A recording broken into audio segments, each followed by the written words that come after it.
Good afternoon. My name is Darwin Atcheynum. I am from Sweetgrass First Nations, and today I'm going to talk to you about a little bit of the history about the stuff I make, and then the cultural history about why I have the certain items here, and then how it was passed on to me. Before I start, I was presented with some tobacco so I can trade this for some stories that I have here.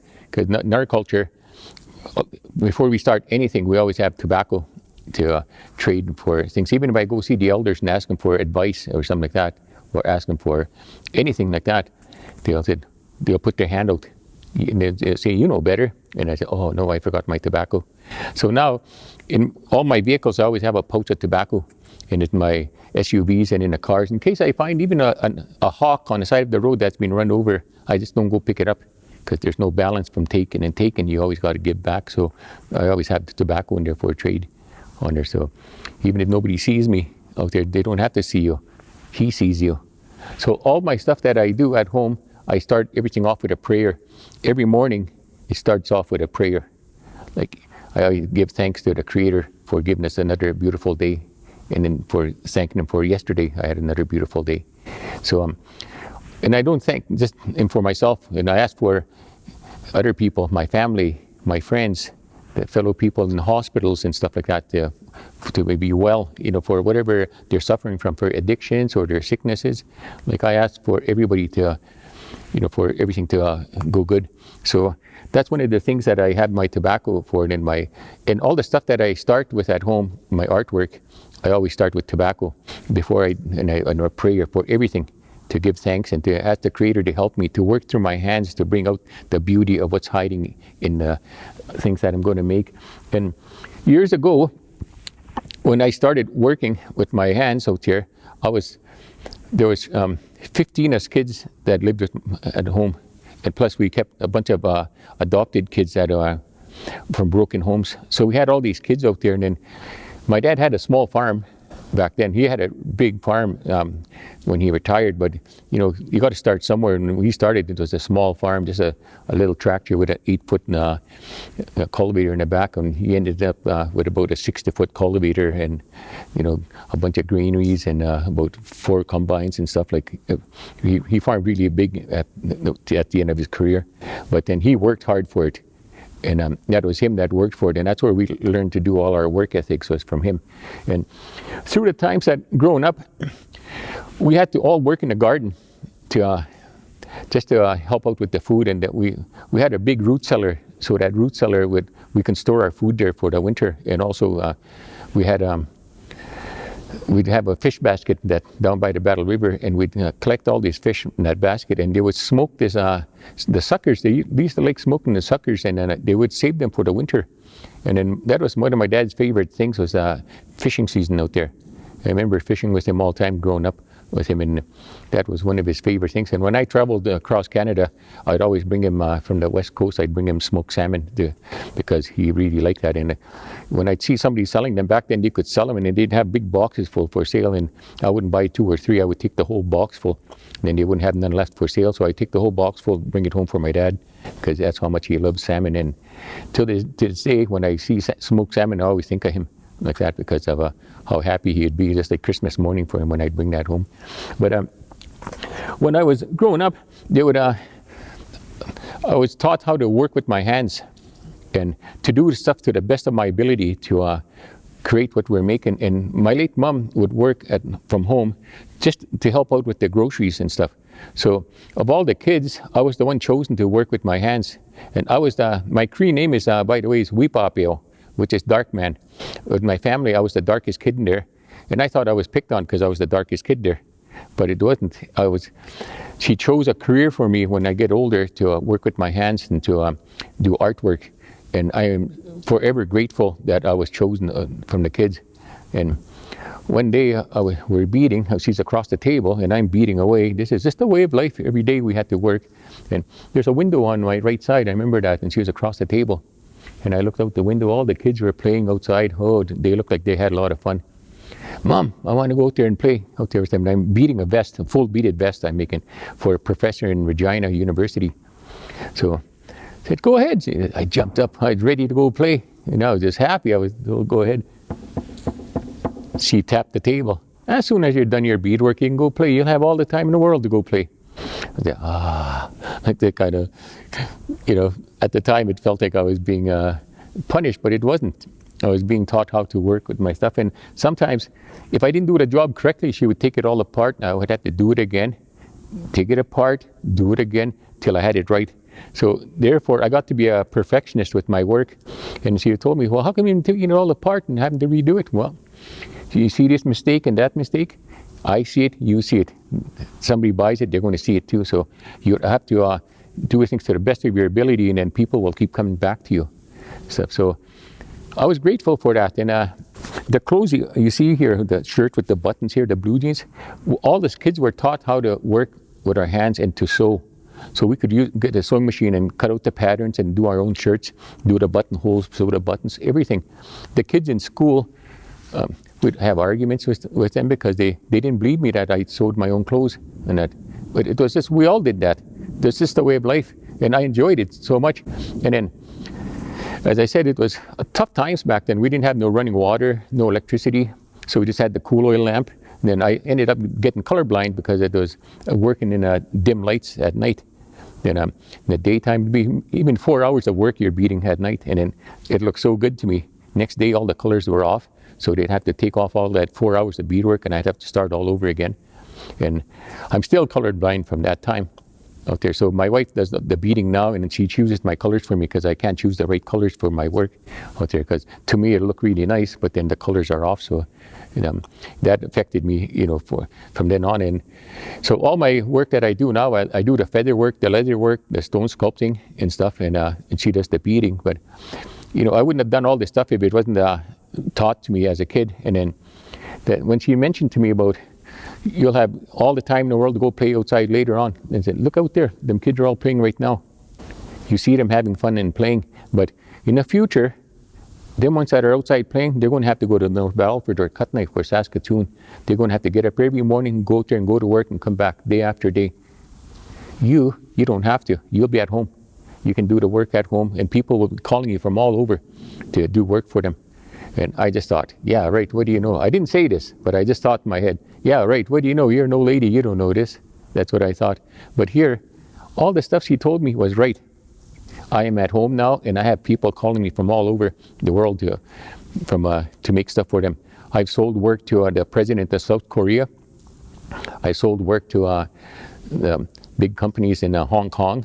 And then just a while ago, about a year ago, I sold some stuff to Australia. So it goes all over, like all over the States. I've sold work out there and across Canada. And at first, I'd be on the phone, phoning all the time. Would you buy this off me? Can you buy this off me? Can you buy that off me? I'm trying to promote myself, trying to sell my work. And here, now I have calls all the time, people calling me to do stuff for them. And I am really grateful for that. I wouldn't trade my world for anything like that. And one of the things I did at my grandma's place, we'd go visit every Sunday, we'd go visit my grandma after church. And my dad was brought up from the residential school, so we were hardcore Catholics that way. And my mom was brought up from her grandmother, and she was traditional, cultural. So we learned how to smudge and pray that way. So I got the best of both worlds in praying to God, the Creator. So I don't judge nobody on how we pray, because we pray to one God. Doesn't matter, it's just like a big root, and they tell me. And then each root is whichever way that we pray, but it goes to the one tree and goes up to the Creator, and he tells them our prayers. So it doesn't matter. We never judge anybody by how they pray, because they're praying the way they were taught, the way they're brought up. So everybody in every culture has been brought up different ways and different ways to pray, but we still only pray to the one God. And so after church one day, there was an old blue station wagon behind my grandma's house. Coogum, that's her place there. Anyways, we're there, and I see the dogs. They had a couple of big hounds, so I went out there, and I saw this feather back there. It's about this long. It's just a black feather with white markings on there. I didn't know what kind it was. The most beautiful thing I ever saw in my life was this feather. It was an eagle feather, but they had the whole bird under there, and they were ripping it apart and eating it. And there's a kitten rank, kind of stinking out there because it's been dead for a while. So my cookum comes out the back door. What are you doing there? and get away from there, but all in Cree, eh? Get away, not the manekta, get away from there. And the dogs bought something that really stinks, he tells me, but I already saw these feathers and it really caught my attention. So I couldn't wait to go get them feathers. And as kids growing up, we all had jackknives so we can make slingshots and stuff and make bows and arrows and stuff, because we didn't have the technology that we have today with the phones and TVs. We'd have to go to town once a week to go watch Bonanza at my cousin's place in town. And anyways, when we were leaving, I go running into the house. I asked my Kokum, can I get a garbage bag? And she tells me in Cree, what do you want it for? Because the times were tough, so why does she want to give a kid a garbage bag? I said, there's some feathers out there. I want to take that bird home. I said, the feathers are real nice. Okay, he gives me a garbage bag. I go out there and I take that eagle. It was an eagle. I stuck it in that garbage bag and I held that bag real tight in front of me. I was in the back seat like this, and like, nobody's going to look in there. This is mine. Like, I was just so excited. I get back home. I go running behind the barn right away, and there's the bales there. So I take them things out, and I start taking my jackknife, cleaning them all out. So oh, smokes, had a beautiful feather. I couldn't believe how beautiful it was. So I put it aside, cleaned the other one, put it aside, cleaned the other one. Finally, I cleaned out the whole bird. And then I went inside, showed my late mom. Hey, what are you going to do with those? Those are beautiful. I said, I don't know. I said, but because we did a lot of artwork, she had these books on artwork out there. And then there was that one book there had a thing with all First Nation stuff, and then there's a headdress that showed you how to make it. So I ended up making a headdress in there, copying what I read in that book. And here, I was about probably 11 or 12 years old when I made my first headdress for the chief headdress. And I took it all apart after I was done, because she was just surprised. I showed her the headdress, and oh, smokes, what you going to do with that? Well, I don't know. I just wanted to challenge myself to see if I can make it. So I ended up taking it all apart, and the feathers went to different dancers and stuff. And, you know, the young ladies wanted to hang them on the side of their hair, so I'd make one for them and stuff like that. So we ended up, that was my first attempt or working with feathers, and it worked out really good. And later on, I didn't realize I was going to be one of the main guys in Saskatchewan here, also in Alberta, Manitoba, Ontario, down to Nova Scotia. I've sent headdresses to, and as I said to the president of South Korea, he got one headdress too. And in Hong Kong, there's 6 of them that we sent out there. And the reason the ones in Hong Kong got them was they own that family that I did the work for. They owned the Upgrader in Lloydminster, and then they had a bunch of the reserves in Alberta had adopted that owner of there, the CEO, I guess they call him, CEO, whatever you call him, but he was John Lau, is the name. So his family owns the Upgrader. So they ended up, they honored him as an honorary chief, so they would present him with a headdress. So that's where he ended up getting all these bonnets and some my stone sculpting.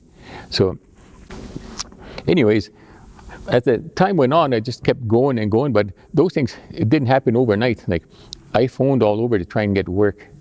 And I traveled to BC back and forth. I traveled and traveled, going store to store, gallery to gallery, trying to sell my work and stuff, because that's all I knew, was besides working on a farm, because I was taught to work with my hands and stuff. And now I have art galleries that call me and order stuff from me, and then I just stay home and make them and then deliver them whenever I can.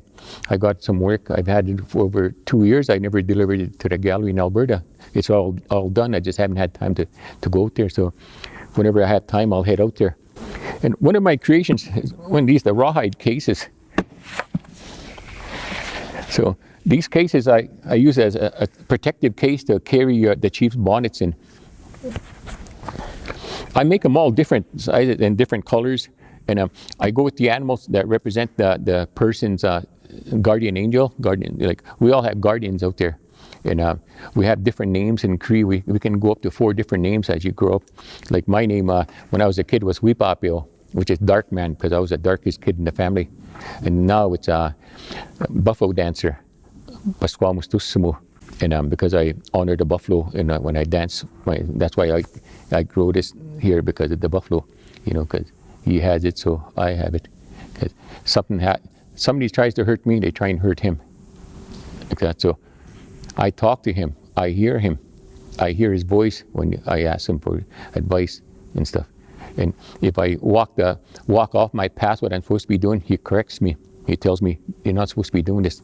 You know who your grandfather was?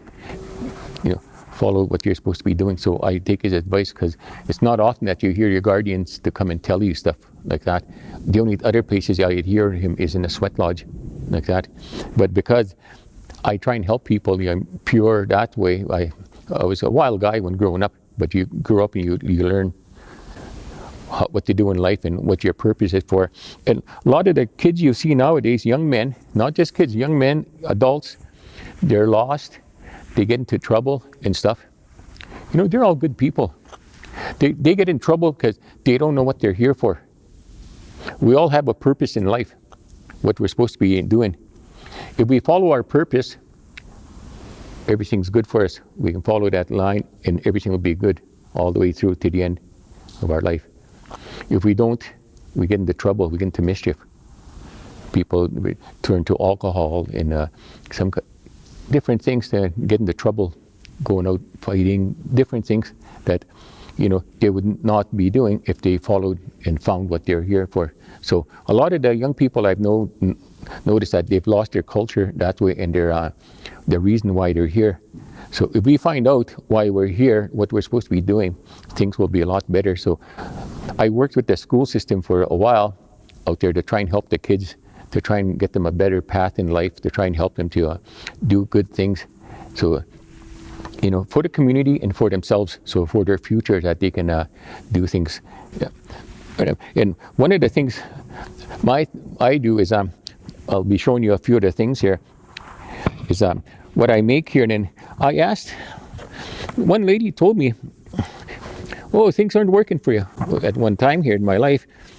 And then he goes, because you have too many feathers. So I asked in the ceremony, I said, I was told I have too many feathers. That's why this thing didn't work out for me. And all of a sudden the grandfathers were in there. They come and spoke and said, no. I said, you have feathers because we send them to you. That's why you have them. Why do you think you get them? You think it's because you're a nice guy that people give them to you? It doesn't work that way. We're the ones that control this, they told me. And we give them to you because you know what to do. You're helping the people get on their feet and do the right thing in life. That's why, that's your purpose. And who told you that? This was the guardians on the spirit world that told me that. The buffalo, the eagle, they all come and talk to you there. I said, was it one of us or was it a human? That's what they told me. Then I said, it was a human that said that. And you're going to take his word over us. You know, that's just like me questioning the guardian angels when they come and talk to you. So, no, I said, don't you ever do that to me again. They told me, you know the answer and you knew the answer. So don't ever question anything like that. There's a reason why you're doing that. You're a feather man. That's what one of your jobs is, working with those. So I never question anything, and I help people as much as I can. I get stuff here. Hey, what am I going to do? Hoard them?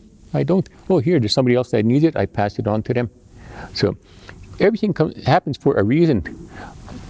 I never always followed what I was taught. There was a time in my life that I got led astray and I was a wild young guy that people would walk across the street just to avoid me. Now, people are sending their grandkids over to my place to try and learn stuff, because they'll teach them the proper things of what to be doing in life. I got into a lot of mischief, a lot of trouble at times. And then one day, I went to a powwow and I seen this guy dancing, coming out there, and he had these feathered bounce on his head. That's the most beautiful thing I ever saw. I said, look at these people dancing. Are we ever a beautiful tribe, beautiful people? I couldn't believe how beautiful we were as First Nations. You know, when you follow your path and you can see how beautiful a person can be. And that day on, that changed my life when I saw that. And that was in Red Pheasants at the powwow. And it was a snake dance, they called it. 5 of them were so following each other like this in a circle, and one drop, and they all did the whole thing.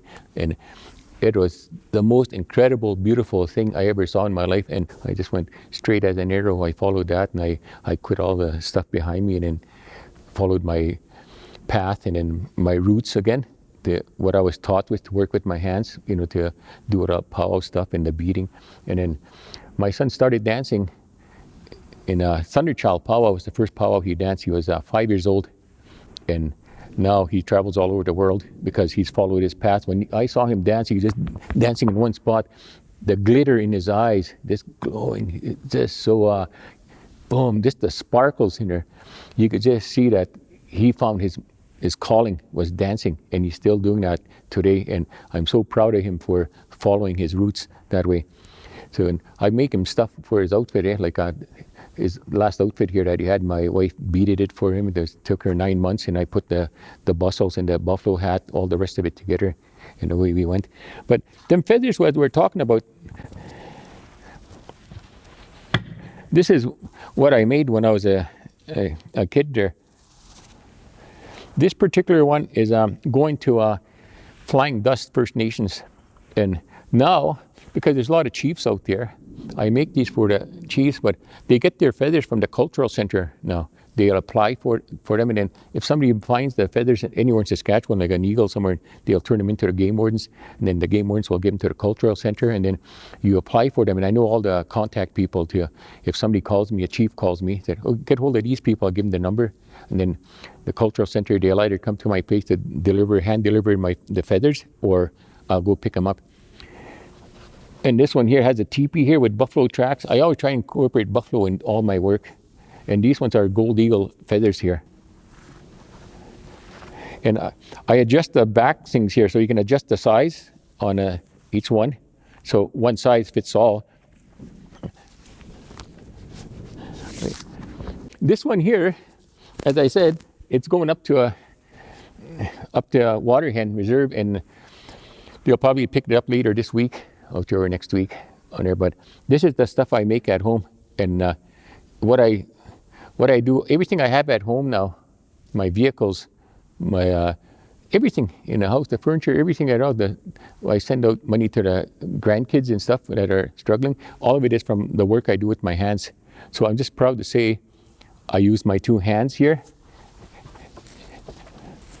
These two hands provide me food and life on there.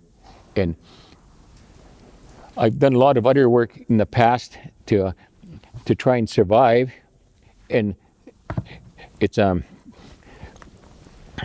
I've always gone back to working with my hands, and now I do that full time. So and before I started these things, like I said, I've made them for a long time, but late Henry Boudry, he's a World War II veteran, he's the one that passed on the right to make all these stuff. So because you can make them doesn't give you a right to make them. You have to know why you're making these. If somebody ever came up to me and say, why is this feather here? What's this one for? I have to be able to speak up and tell them why it is. Well, this one here was because that time we captured them two soldiers across by that old church. I guess I can tell them the story of that. This other one will be the time we did this and that and all the way down the line. So I have to have a story for each feather of an act of bravery. Because in the old days, it wasn't the chiefs that wore headdresses. It was the warriors. And then the warriors were people that went in battle and stuff and collected all of them. And by the time you had 36 feathers, then you can make a chief's headdress. Now they call them the chief's headdresses because a lot of them warriors, we call them in Cree, Napegasawinok, the brave men. Napegasus is somebody that's braver than the rest because he'll do other things that people won't do because he's brave. So that's why they got these, and they earned them. And Henry Boudry is the one that passed this on to me, plus to make the veteran staffs. And he was one of my best friends. And, we were 40 years apart, and we were still like this, my best friend. The age didn't matter. I took him all over to go talk, like what I'm doing now, and he would go and do the talking. Now he's passed on. Now I go do a lot of the talking, stuff he's done. And then I am forever grateful for him passing that on to me. And I had about 80 of his paintings. I had him commissioned him to paint lots of them. I'm down to about maybe 8. Because when we have family functions, I would give paintings away to my family members like that. So this is one of the things I've made out there. And this here is a dog soldier hat. And the dog soldier is young people that would guard your camp. They would stay all around the camp and stay up all night so nobody would come out there and harm you guys when you're sleeping. And nobody would steal the horses. So we'd have to protect the camp, protect you guys while we're doing this wearing these. And that's why they call them dog soldiers, like a guard dog, everything. So guarding your camp. So in the old days, there's no auction sales to go buy horses. Well, our people would have to go steal horses from different camps. So if you're going to go and steal horses, you wouldn't go next door and steal them, because they'll come back and see you and they'd find your horses. Then you're in trouble.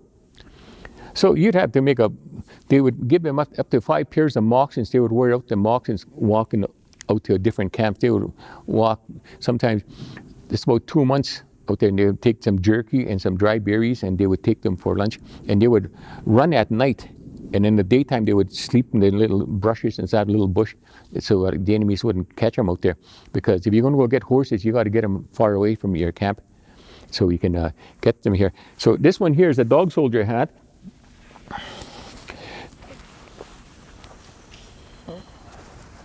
This one here, you'll see there's, on the inside here, you'll see they're all individually sewn. I got 501 feathers on this one.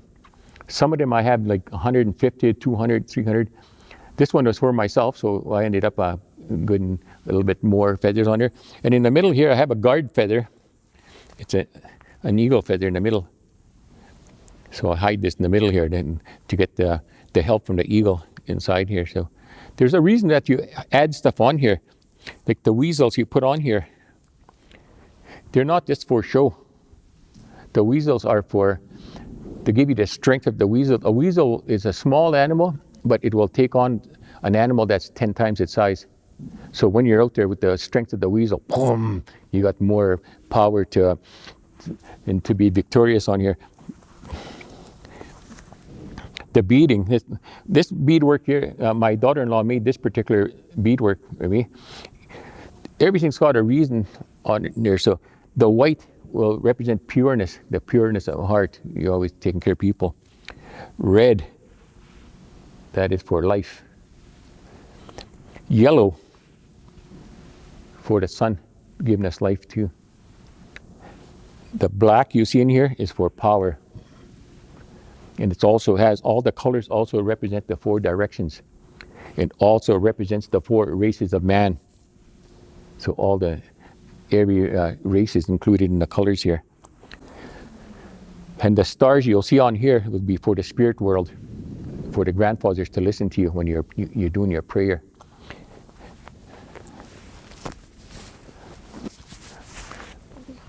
So I make lots of these hats at times, and I don't make them all the time because it takes a lot of work, and everybody wants them when you make them. But for the amount of work, they get pricey for stuff like that. So it's not like something that you're going to make in 2 days. Here you go.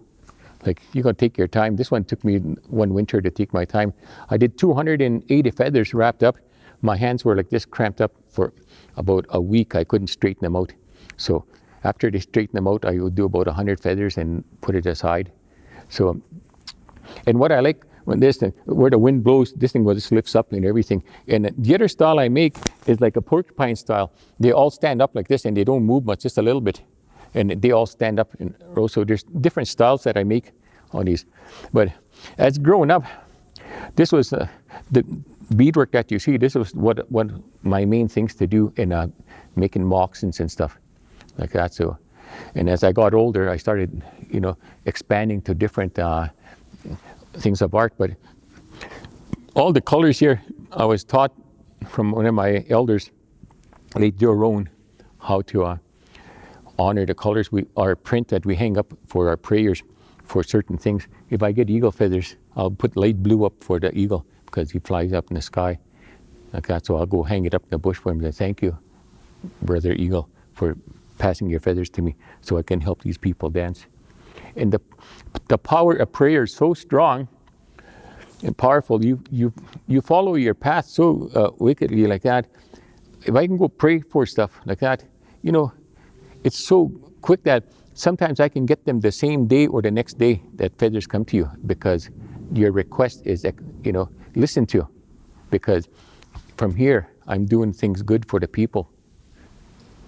It's not from greed or anything like that. It's because I want to help like that. So that's why they come to you like that. So that's one of the things. And to me, I'm just, as I said, forever grateful for being able to work like that. So Stuff like this, like they use magpie and raven on this. These one particular ones are pheasant feathers that were dyed black on that. And I made one for a guy from Germany, and he protects the bears. He's an activist that protects, he's against all these bear hunters to go out, as a sport. It's not like they won't need that bear, and they're not starving. They're going out there just to shoot it, just for something to do, just so they can hang it on a wall or something like that. There's no reason. That animal's got a reason to be there too. So he's out there, he's a real activist for that. So I made him one of these hats to go up there, because to me, he's a soldier too, working, fighting for something he believes in. And this thing here, I've had a lot of people asking me for this, and to make deals, saying, I'll make you a deal on that. I can't. I said, I can make you one, but not this one. So, and that's what I'm here for, is to help people when they want to do something. And then, again, I was taught how to do this kind of work as a kid to subsidize the income for our family. And that's where it all started from. I'm sitting there making these headpieces, and I'm watching my mom work. And we started working in the morning, and I go to school, and I come back, and then I continue my work. So we go sell stuff at Battlefords. Down the hill there used to be a trading post down the hill by the old, by the flats. There used to be an old gas station, and then it was a hotel. It might be, yeah. That's what I hear there. But right by there, there's the trading post there that they had there. And this guy, René Levesque, was the guy's name out there. And he was, and his wife, and they were buying stuff, Mrs. Levesque. And I remember the names because it's such a cool name, I thought. So anyways, we ended up going out there selling our stuff to them. And now I see how hard she's working. And then I'm making stuff too out there. And then we go sell our stuff. Then she'd be in front. And she bought it from her grandmother. So she was real fluent in Cree and really broken English. We'd have to go in the stores for her and talk for her and stuff. And she puts all her stuff, all the moccasins and everything up there. This went on week after week, like every 2 weeks or something like that. We'd go sell. Then from there we'd go buy groceries. And then I went there. I'd seen how hard she worked, and I pitied her because she worked so hard. But she loved what she was doing, and it was a way to help us with the clothes and food and stuff like that. So when we were there one day, I said, I made some hair pieces. I got $7 a piece, these little round things we'd make.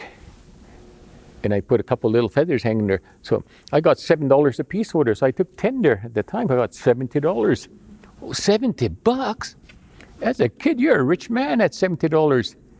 So, I got nothing to spend this money on. So we go to get groceries, and I said, so I keep $20 out of what I made, and here, Mom, here's for some groceries, so help you out. Oh, you sure? She takes $50, and she never asked me for it, but I gave it to her because I seen how hard she worked, so I put in my part to help with the groceries. So holy smokes, that was easy.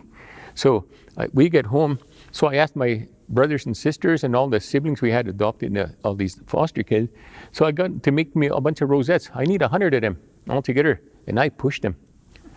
Come on, I need them as soon after school. What are you doing playing out there? Come on, get to work, make these for me. So I got 100 altogether. My older sisters, my younger sister, everybody was beating and beating. I was beating because we wanted these round things, these round rosettes. So because I calculated, I do my work and I just try and see what I can make more on. So I made all these 100 things out there, and then so we go up there, and now he's at the table in front of me. I'm standing behind her. I got my hands on her shoulders there, loving child, happy to be with his mom. And she had all the moccasins. You can smell the moccasins. Oh, did they ever smell good? I can still smell it today. That smoked hide. And then I remember she got $265 out there. And she turned around, she smiled at me. Kia hea. She goes, it's your turn, because she didn't speak English. Kia hea. So I sat there, and all I had was the rosettes with them feathers sticking out. So boom, boom, boom. Put them all there. He counted 1, 2, 3, 4, 5, 6, 7, 8, 9, 10. There's 100 altogether. How much did I give you last time? $7. Okay, that's $700. He goes, then my mom's eyes just went really big. to see how much I made, that $700. So I got paid. And then we went to the groceries, and when you get home, you start working on your stuff. Because she realized how much I was capable of making. So now I was pushed more. It was a blessing to make $700, but also I got pushed more to do more artwork and stuff because she realized what I was capable of doing. So we went into, I think there's Kresge's in town there used to be years ago. So I remember we were going to different places out there. She was buying groceries, and here, do you want some grocery money? So I gave her, I had to take $200 out because of the kids. I owed everybody $2 a piece for them rosettes. So I took that aside, and then I got $500 left. And out of the 500, I gave her, I think, about $400 out of that, and then I kept $100. And what do we do as a kid? I bought a little gas airplane. I don't remember how much it was. And then there's two long strings, and there's a little machine in front, boom, fires up, and then you run the things, and you got to go in circles, and it flies in circles till you got dizzy and you fell over, and that thing would crash. And then that was it. And then after a week of playing with this toy, you got tired of it, and I gave it to the neighbor's kid. And that neighbor's kid always reminds me, you remember you gave me that airplane? He's just all happy with that airplane. He remembers that till even now when you talk to him about his fondest moment was visiting me and getting that airplane. And another thing I bought was at that Kresge's. They used to have that food court on one side there, and then on the corner they had all the pets out there. I don't know if you guys remember the pet part out there. So I went out there, and there's this long little alligator for $4.95 and a little tray to bring it in. And I bought that little alligator for $4.95 and that tray and stuff. And so, I was the happiest kid in the world to have this little alligator. This is before Christmas. Then I go back, and I'm in the back seat in the car with my hands over this bag with this alligator, and my mom turned around. What did you buy? Because she knew I had this extra money. I said, right here. I showed her this alligator. Oh, she just screamed. She didn't get that thing back in there. You're not bringing it home. So I was a little Indian kid going to the store. I'm scared to talk out there. I can go pay for stuff, but to go and ask for a refund. So I go out there and I asked them, I can't take this home. My mom gave me heck. So they gave me back my money. Oh, that was easier than I thought. I got a refund. They gave me back my money. And I remember that store clerk kind of chuckled. I was wondering about that. I remember him saying that. So anyways, I got my money back. I come back. But out of that thing, I probably only spent $40 out of my share, and the rest I gave back to my late mom. Even later on, after I moved out, I would still go there and help her out with groceries, even though she didn't need it. But after seeing how much she worked and how hard she worked, it's always in my heart to help out. And I'm still like that now with other people. I got a question earlier about ladies wearing the bonnets here. There's a big argument with some of the people about the headdresses. And I had made headdresses for chiefs. There's a lot of lady chiefs out there. And I talked to the veterans. And the veteran told me, that that lady was voted in there. The people want her in there. So she has every right to do that. The men are dominating stuff and figure they have control over stuff, like the ceremonial things, the drums and stuff. It was the women that had the drums in the ceremony. They're more powerful than the men. And the reason the men have all this stuff now is because the women gave it to the men to keep for them because they were busy nursing and keeping their kid and raising them. So they're busy raising the family. So you take these till we're ready. And now the men didn't want to give it back because we own this. This is the men's stuff. So I had made bonnets for lady chiefs. Ocean Man down south, I made one for the chief up there. I made one for Tammy Cook up in La Ronge, stuff like that. There's about 5 or 6 different lady chiefs for Lucky Man. I made one for them about a year ago. Or that. So a lot of ladies have been voted in by the people. So the people have voted that person in. So they had the right because that person has enough people that want them to help them out. So they have the same right as the man do. But a lot of the different places you'll see, like the Blackfoots, all the ladies have the bonnets, and they're the stand-up ones. Like their bonnets stand up straight up like this on the ladies' bonnets. And the Dene bonnets are like that. They stand up straight. This is the Cree and the Sioux style. And then they always say the Cree style or the Sioux style, we stole it from those and they stole it from us. It's been ongoing for years, so it's just like childish stuff like that. So before we shut her down, this is one of my grandfathers here, the buffalo hat. And what you'll see in the front here is a guard feather and stuff like that. So when you're wearing this and stuff, this guard feather is when you're a warrior of all the things you go out there. So if you're riding into an enemy camp, they're going to see you wearing this. Hey, so you got to be a brave man, braver than the rest of your crew to wear this, because all the other enemies at the next tribe are going to try and come after you because they want to wear this trophy back home, because they'll be riding home with their head up in the air because they defeated the enemy and then they got this hat from them. So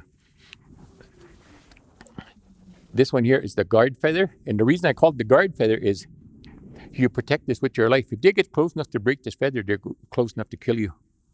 That's why they have that too. There's a reason with your stuff. When you have things on here, you don't tell the other tribe where you're visiting what kind of person you are. They read you like a book. They know you're an honorable man or a brave man. You're a good hunter, a good warrior from how you're dressed. So they look at you from head to toe and they know what kind of person you are. And this one, you'll see the brass all over here. The brass will be how many times he was shot at. So every time you got shot at, you put one piece of brass on there. So there's a reason. It's not there for decoration. It's there to tell a story to the people of the type of person you are.